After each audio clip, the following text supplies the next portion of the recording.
So now that the midterms are over, President Trump is going forward with his purge of White House officials.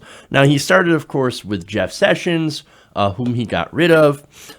He asked him to resign, but of course, that basically just means get out, you're fired. Well, why did he fire Jeff Sessions? Of course, it has to do with the Russia probe and how he recused himself. But that's not the first one. Now, it's being reported that John Kelly and Kirstjen Nielsen are next. Now, this is fascinating.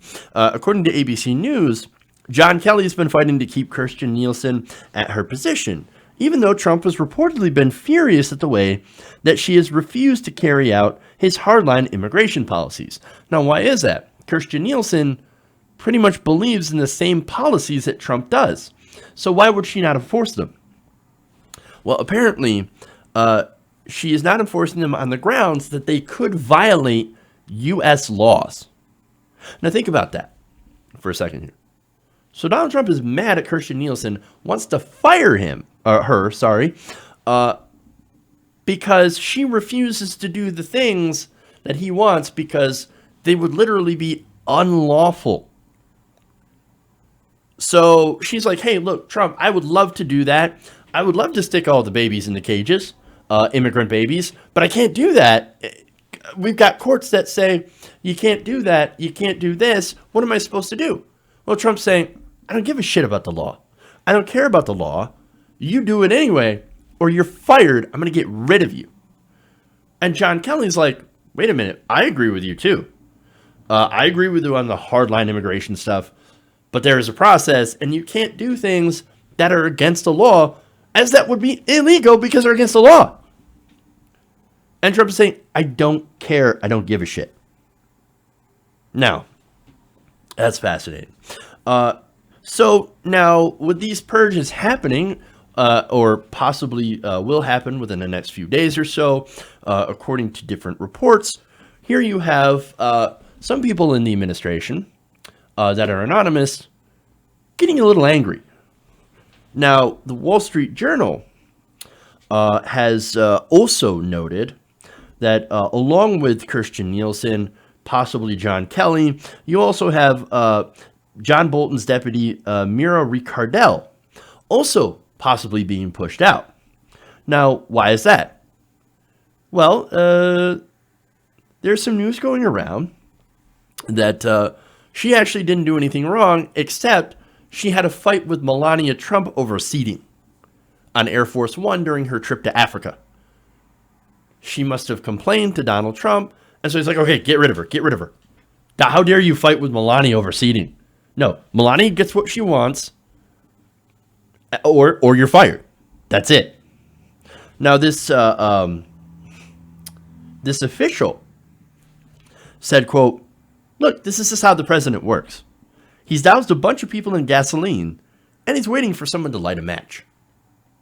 Now, the report says that while Trump has been mulling over possible replacements for Chief of Staff John Kelly, he has not made any final decisions. That said, ousting longtime Kelly ally Nielsen could help push the Chief of Staff out the door regardless. So, now John Kelly, they're saying that in different news reports that Nick Ayers, who is currently the Chief of Staff to Vice President Mike Pence, could be tapped to replace Kelly as Trump's Chief of Staff. Oh, here we go again. Now, Mr. Trump has told aides that he's aware forcing out Ms. Nielsen may result in Mr. Kelly quitting. Mr. Trump has told these aides that he is resigned to the possibility of Mr. Kelly leaving, and that he will probably replace him with Nick Ayers, who is currently Chief of Staff to Vice President Pence, as I mentioned before.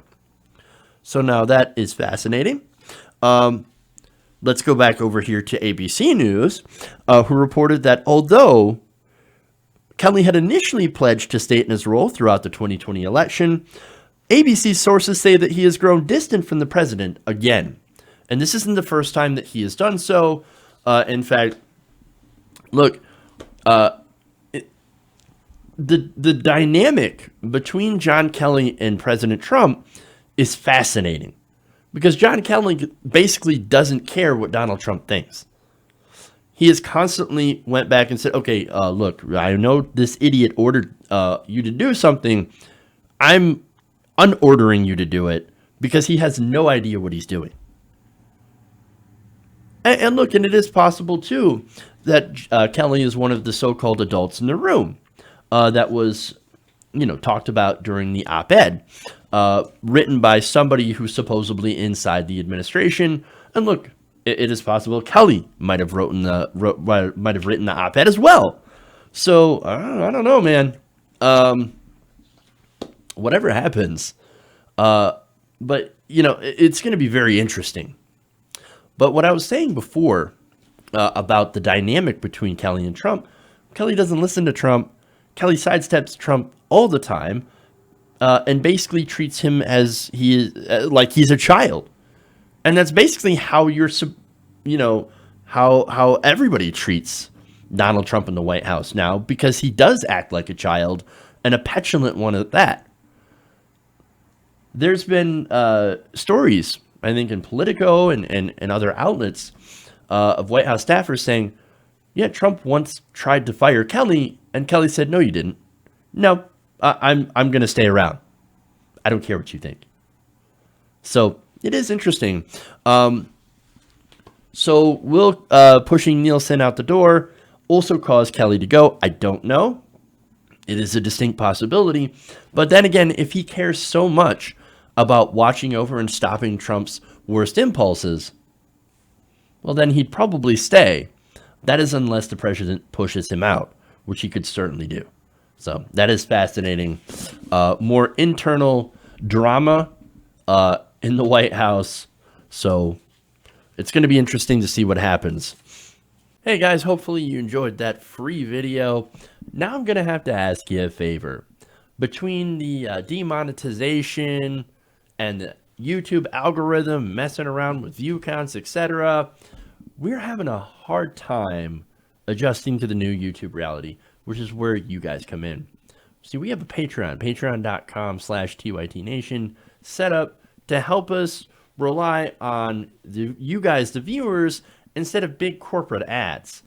Look, you know the show. You know I'm not in favor of big corporations anyway.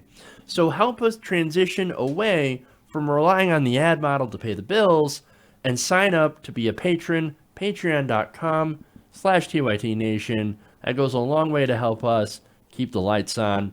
And you guys will know that you're supporting independent, progressive media.